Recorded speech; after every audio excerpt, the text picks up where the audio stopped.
Boa noite, que Jesus nos acompanhe hoje e sempre, nesses estudos que são tão necessários para a nossa evolução, para o nosso crescimento, para que possamos ter um coração aberto e que possamos raciocinar sobre a temática da noite. Então, para o nosso estudo do Livro dos Espíritos, capítulo 2, Encarnação dos Espíritos, e a temática da alma. Na questão 134, Kardec pergunta aos espíritos: o que é alma? E eles respondem: um espírito encarnado. E como perguntas complementares, na questão 134A, Kardec ainda menciona: o que era a alma antes de unir-se ao corpo? Espírito. Na 134B, as almas e os espíritos são, portanto, uma e a mesma coisa? Uma e a mesma coisa? E os espíritos respondem: sim, as almas não são mais do que os espíritos.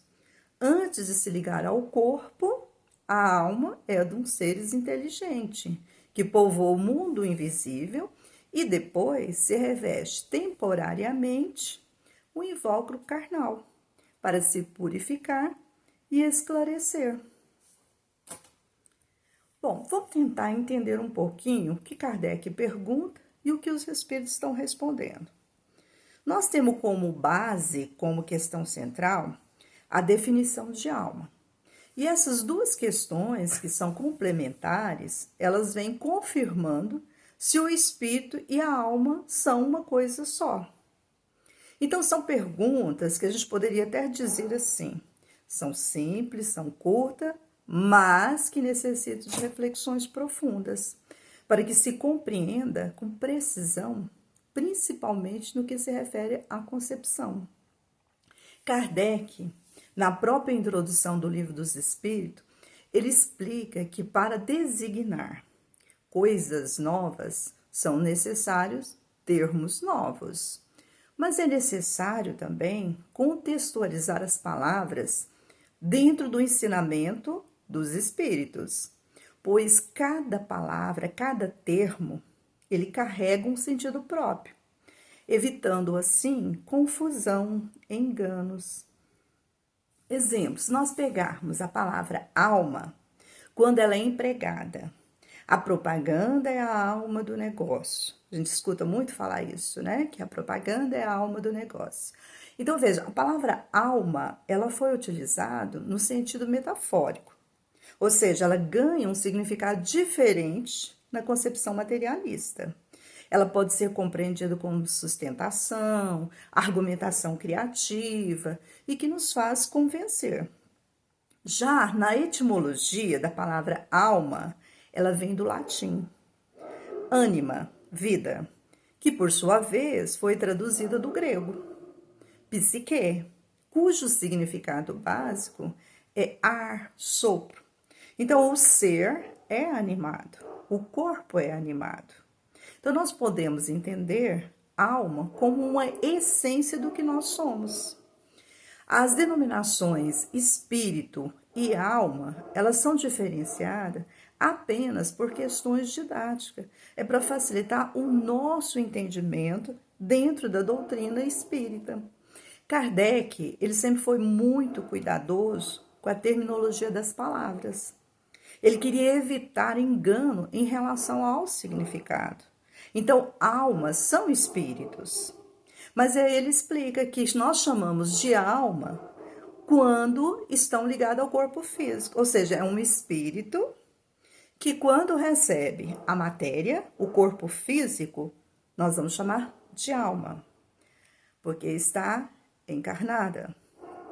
E quando não está ligado ao corpo físico, né? Não tem a matéria, né? O corpo ligado à substância material, nós podemos chamar que é espírito, ou seja, um princípio divino imortal, um ser desencarnado. Então, alma quando está encarnado e espírito quando está desencarnado. Nós temos observado também que as palavras, sejam elas faladas ou escritas, elas são mecanismos de compartilhamentos de ideias, pensamentos ou sentimentos. E para que possamos, né, fazer escolhas de palavras, porque quando nós lançamos mão de uma palavra em detrimento de outra, significa também que nós estamos fazendo opção por conceito, por concepção, a qual nós estamos nos referindo. Então, Miramês, ele nos alerta para a gente não ficar preso a essas denominações ou essas polêmicas criadas por estudiosos em relação aos conceitos. Pois Kardec ele já traz nas orientações do Livro dos Espíritos que alma é designação do espírito encarnado. Ele comenta também que há necessidade do espírito passar pela experiência da carne, para que ele possa adquirir consciência, valores, responsabilidade que ajudarão no processo evolutivo, ou seja, na escala evolutiva. Então é importante a gente compreender que alma e espírito não são distintas, né? São apenas momentos diferentes. Em um momento encarnado, em outro desencarnado. Ou seja, a alma, antes de receber o corpo, é um espírito.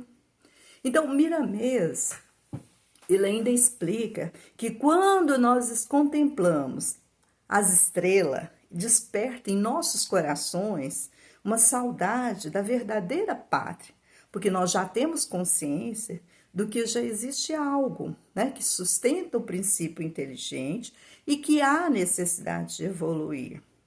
Por isso, Deus nos permite reencarnar quantas vezes forem necessário para que possamos atingir tanto a evolução intelectual, moral e espiritual. Mas cabe ao ser encarnado ou desencarnado se esforçar, ter vontade de melhorar e nos aproximar cada vez mais dos espíritos puros. Então, são escolhas que nós fazemos. Aqui, quando nós recebemos um corpo físico, o espírito recebe um corpo físico, nós vamos denominar de alma. Para quê? Para que possamos nos esforçar, crescer, melhorar, aprender e para que a gente possa realmente evoluir. E mesmo depois de desencarnado, né? Quando voltamos ao plano espiritual, nos tornamos espírito, lá também nós podemos continuar evoluindo, aprendendo. Então, que essas questões que nós vimos nessa noite possa servir de entusiasmo para que a gente possa continuar estudando, investigando e cada vez mais aprendendo. Então, que Jesus, na sua infinita bondade, continue nos inspirando e nos mostrando o caminho certo. Muito amor, muita paz no seu coração.